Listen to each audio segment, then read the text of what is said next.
साझा करने के लिए। और इसी के साथ ही चलिए अब अंतर्राष्ट्रीय खबर का रुख कर लेते हैं, जहां आपको बता दें कि अमेरिका में डोनाल्ड ट्रंप से हुई तीखी नोकझोंक के बाद अब कई यूरोपीय देश यूक्रेन के समर्थन में आ गए हैं। यूरोपीय देशों की लंदन में अहम बैठक हुई, जहां सभी देशों ने यूक्रेन के साथ एकजुटता दिखाई। तो वहीं ब्रिटेन और फ्रांस दोनों ही देश यूक्रेन के साथ मिलकर युद्ध विराम की योजना पर काम करने को भी तैयार हैं। ब्रिटेन के प्रधानमंत्री कीर स्टारमर ने यूक्रेन की मदद करने की घोषणा कर दी है। ब्रिटेन पीएम ने कहा है कि 5,000 रक्षा मिसाइलों की आपूर्ति के लिए 1.6 अरब पाउंड यानी कि करीब 2 अरब अमेरिकी डॉलर वो खर्च करेगा, जिस पर ज़ेलेंस्की ने उनका आभार भी जताया। दरअसल अमेरिका और यूक्रेन के बीच बढ़ती तकरार के साथ ही यूरोप के कई प्रमुख देशों ने ज़ेलेंस्की के पक्ष में अपनी आवाज बुलंद की है। ज़ेलेंस्की के समर्थन में यूरोपीय लीडर्स ने समर्थन देते हुए क्या कुछ कहा है वो आपको बताएंगे, लेकिन साथ ही उससे पहले आपको दिखाते हैं यूक्रेन यूरोप का ये याराना।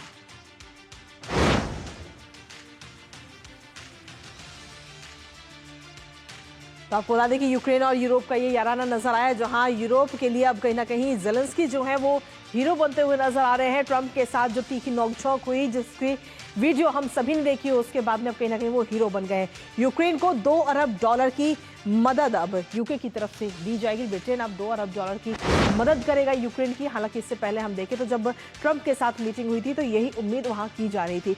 यूक्रेन को 5,000 एयर डिफेंस मिसाइलें ब्रिटेन की तरफ से दी जाएंगी। इसके साथ ही यूके के नए सौदे से यूक्रेन की वायु सेना आगे आने वाले समय में और मजबूत होती हुई नजर आएगी।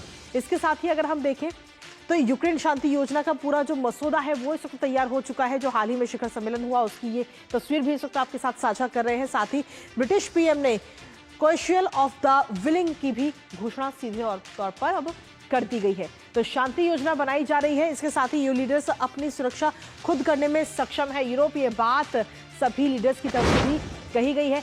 इसके अलावा हम देखें तो मैक्रो की तरफ से क्या कुछ कहा गया और अलग अलग क्या कुछ बयान आए हैं इस वक्त वो आपको बता रहे हैं। कीर स्टारमर की तरफ से कहा गया कि यूक्रेन के लिए हमारा अटूट समर्थन है। तो सीधे तौर पर यूक्रेन का सपोर्ट करते हुए कीर स्टारमर नजर आए। इसके साथ ही अगर हम देखें इमैनुअल मैक्रो की अगर हम बात करते हैं तो इमैनुअल मैक्रो ने कहा है कि रूस हमलावर है, हमारा समर्थन यूक्रेन को है। तो उन्होंने भी अपना समर्थन जो है वो यूक्रेन को दे दिया है। इसके साथ ही पेड्रो सांचेज ज़ेलेंस्की के साथ हम लगातार खड़े हैं, ये बात उनकी तरफ से कही गई। डिक स्कोफ की बात करें तो उन्होंने भी यूक्रेन का साथ दिया है। उन्होंने कहा कि यूक्रेन के साथ पूरा नीदरलैंड है। पोलैंड के प्रधानमंत्री कह रहे हैं कि शांति के लिए रूस एकमात्र रुकावट है, यानी कि रूस को ही उन्होंने इसके लिए जिम्मेदार भी ठहराया।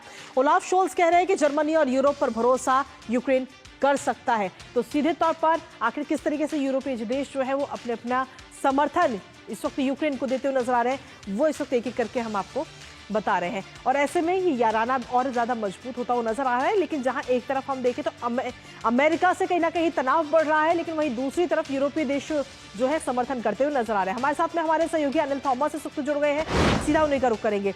अनिल, कहते हैं कि डूबते हुए को एक तिनके का भी सहारा काफी होता है और अब तो पूरा यूरोपीय संघ जो है वो इस वक्त यूक्रेन के साथ है।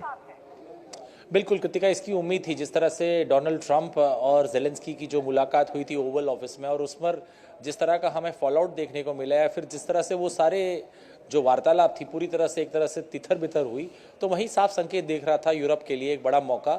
यूरोप और यूरोपियन यूनियन जिस तरह से इसमें कूद गए और नेटो भी साथ दे रहा है उनका, और ये साफ दिखता हुआ कि यूरोप को समझ में आ रहा था कि वो इस शांति वार्ता से बाहर है। और जिस तरह से ट्रंप और ज़ेलेंस्की के बीच जो वार्तालाप हुई है उनमें एक बड़ा अच्छा एक मौका देखा एक तरह से यूरोपियन यूनियन ने। और मैं कहूँगा यूके, फ्रांस और बाकी देशों ने जिस तरह से भूमिका निभाई है, एक बार फिर यूरोप की ज़रूरत दिखती है। अगर किसी तरह की वार्ता या फिर शांति की बात होनी है या फिर सीज फायर की बात होनी है यूक्रेन और रूस के बीच, तो कहीं ना कहीं यूरोप को बाहर रखना एक तरह से गलती अब सामने दिखती हुई। और यूरोप ने कोई मौका नहीं गंवाया और यूरोप पूरी तरह से कोशिश कर रहा है कि किसी तरह से इस वार्तालाप में वो एक बार बने रहें और उनकी कितनी अहमियत है या कितनी ज़रूरत है एक बार फिर विश्व को दिखाने की।